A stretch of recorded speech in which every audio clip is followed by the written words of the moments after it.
byebagenze maaso n'okubika nti bafunye ebimu tebannaba kubitubuulya mu bulambulukufu ne poliisi egamba nti mwe mukimanye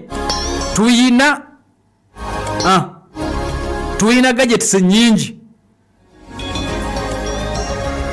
tubirina tuyina obujulizi tuyina ebizibiti bye twajje ku party headquarters za NUP kakati ennaku nga bbiri eziise ekibiina ekya National Unity Platform bagamba nti batwesinga ebimu ku bintu ebyatwalibwa omuli amasimu omuli kompyuta n'ebirala byatwalibwa ku police headquarters e Naggulu nti NUP ebintu bino poliisi yali temanyi nti birimu trackers ne babitrackinga paka ku headquarters za poliisi e Naggulu n'ebirala ku Semwai headquarters Embuya okusinza ku GPS bagamba nti devices zino ziri mu GPS eziraga buli wokitutte era nupu egamba nti ebyuma byaffe byonna webiri tumanyiiwo tubiraba tubirengera era bagamba nti ebisinga ku byo babiteekamu ne password oba bizibu nnyo byagenda mu maaso nokayika nti oba oliawo babigula era NUP egamba nti nga basinziira gye basinziira baprotectinze data yennaaleko nti abakulu tebannaba kubigula bagamba nti ffe tulina obusumuluzo babirina tumanyi we biri naye tebasobola byakiseesinga kakati olunaku olwise omukulembeze w'ekibiina kya National Unity Platform Robert Kyagulanyi Ssentamu bwe bakomyewo ku kitebe oluvannyuma lwa wiikendi kumpi ennamba nga Operation NUP Headquarter egenda mu maaso oyinza ogiyita Operation NUP Headquarter ebadde ekolebwa ebitongole bya security NUP bakomyewo olunaku olwajjo ku Mande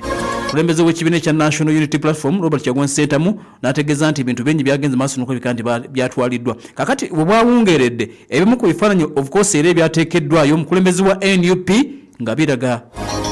ba expert NUP yayungudde ba expert egamba nti baleese ba expert bakafulu ba engineer ba IT expert NUP yayungudde da team eri ku kitebe ekola kintu egezaako okunoonya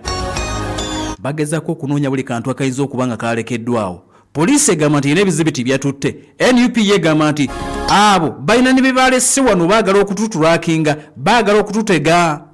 kati NUP egamba nti baleese ddaba expert bagenda kumala ennaku eziwerako bakafulu bali ku kibiina ekya National Unity Platform bagezako okunoonya buli akalekeddwawo buli kooda butulaka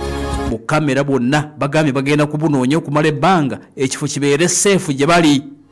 era okusinza ku Kyagulanyi bwe yabadde ayogera ayina obumu ku buuma bwe yalaze ab'amawulire nti obumu ku bwo bwajjiddwa mu zimu ku mmotoka ezasangiddwa ku kitebe ky'ekibiina ekya NUP akamu nga bakakwese mu ttaala ly'emmotoka nga kasobola okutwakinga emmotoka eyo yonna weeba etambulidde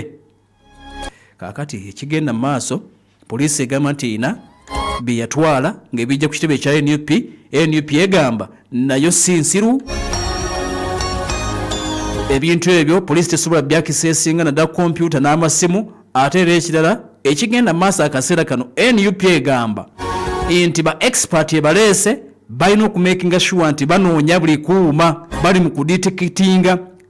badetectinga buli kuuma akayinza okuba nga kabega akalekeddwa ku kitebe bakanoonya babikula ebimuli bakebereza woofiisi babikula mu siiringi NUP egamba temojja kutubega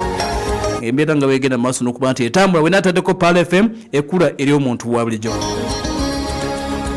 akadde kano nkutwaleko ewa Ssenga Sumayabo Center kujjanya ebiseddagala obutonde n'emmere wali ekawaala wakati w'amafuta ga Oil Energy n'ettaawo kakati gwe omusiraamu nga omwezi ogwa Ramadhan gusembedde Ssenga Sumaya yakuleetedde package ey'eddagala Ausaz erigenda okulabika nti ate munnange likolera ekyenkanidde awo